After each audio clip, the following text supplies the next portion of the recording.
Dental caries can be defined as an irreversible microbial disease of the calcified layers of the teeth.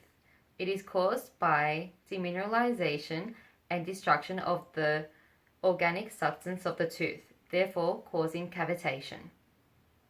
Dental caries also falls under the name of tooth decay and is deemed to be one of the biggest contributors to tooth loss in the world. The high prevalence of dental caries is a major public health concern, with high costs of health treatment, loss of productivity, discomfort and function, and an increased risk of systematic health. Dental caries is a complex disease process resulting from a shift in plaque biofilm on the teeth in the presence of sugars, bacteria, and foods. The microorganisms in the biofilm produces acids that demineralize the calcified tooth structure by producing acids.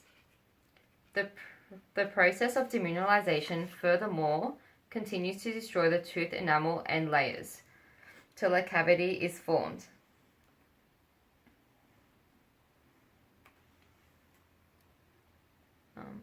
This is most common against the cracks, grooves, and pits of back of teeth, and around dentifillings, bridgework, and near the gum line.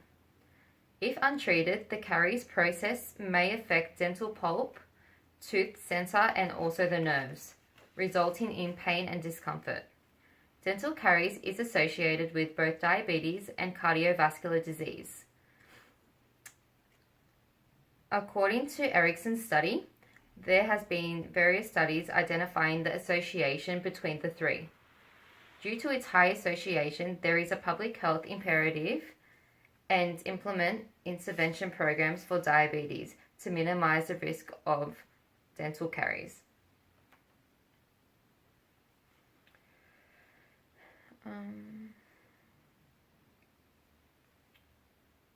In relation to dental caries, atherosclerosis is also associated. It is classified as a buildup of fats in the arteries. This is associated to dental caries as the atherosclerosic plaque directly and indirectly invades through the release of inflammatory mediators. Erickson's study states that periodontal interventions such as teeth brushing and cleaning and mouthwash could potentially reduce risk associated with diabetes and cardiovascular disease. This is done by improving the glycemic control. In 2010, 55% of 6-year-old children experienced tooth decay, and 48% of children aged 12 experienced tooth decay in permanent teeth.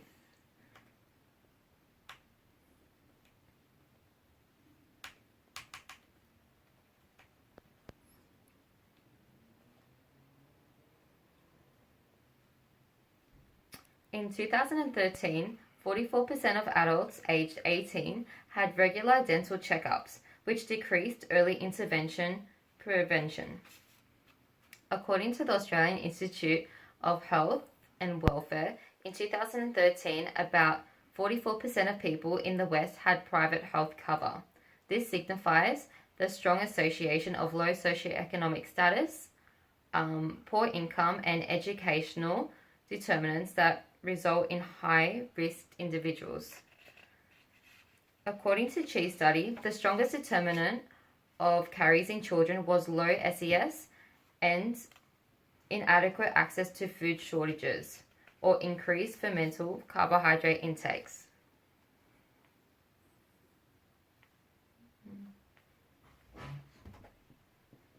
This is linked to dietary factors, disparities in dental caries.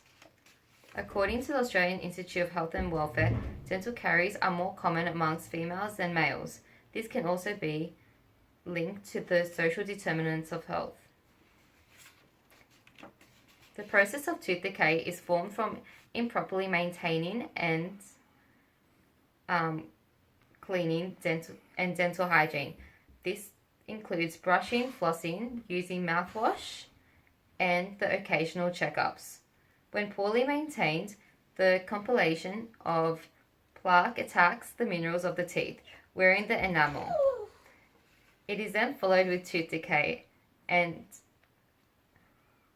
furthermore erodes the teeth and worsens over time. This then can lead to toothaches, bad breath, a foul taste in the mouth, black or grey spots on the teeth that are visible, and holes in the teeth. These holes cause sensitivity to sweet and hot and cold foods and liquids. The modern and conventional treatment involve drilling and filling. This procedure is completed by a dental surgeon. An assessment is first made, including x-rays, then the drilling is of the contaminated areas. Furthermore, the restoration process consists of inserting composites to fill in the holes.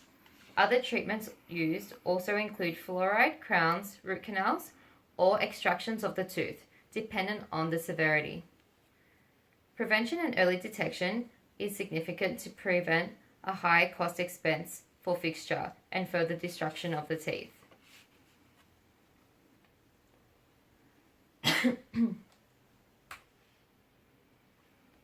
Methods to control dental caries include chemical methods. This includes fluoride and various other substances to alter the tooth's surface and interfere with the carb degradation of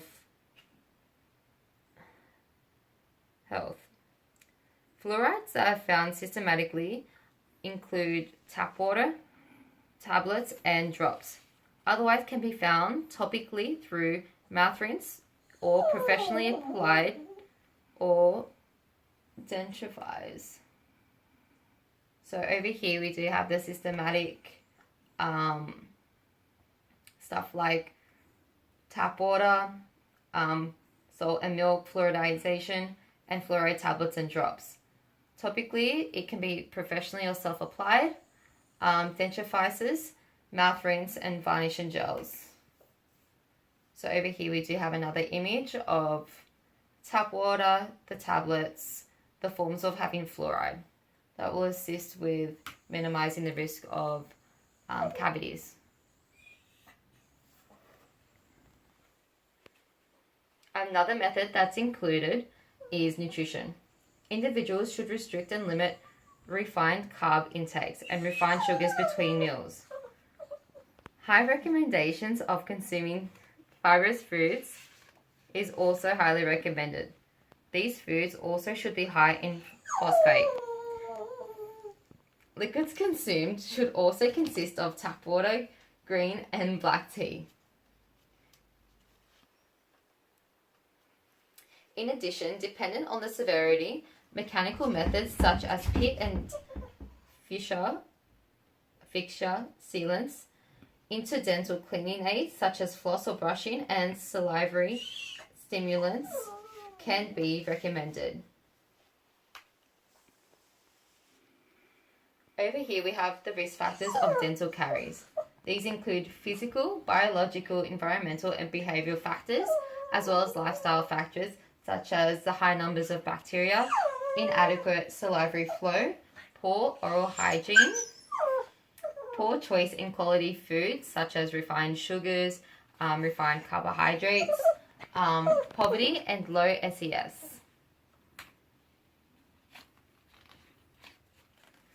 So to conclude, over here we do have the protective measures to take in part with preventing tooth cavity.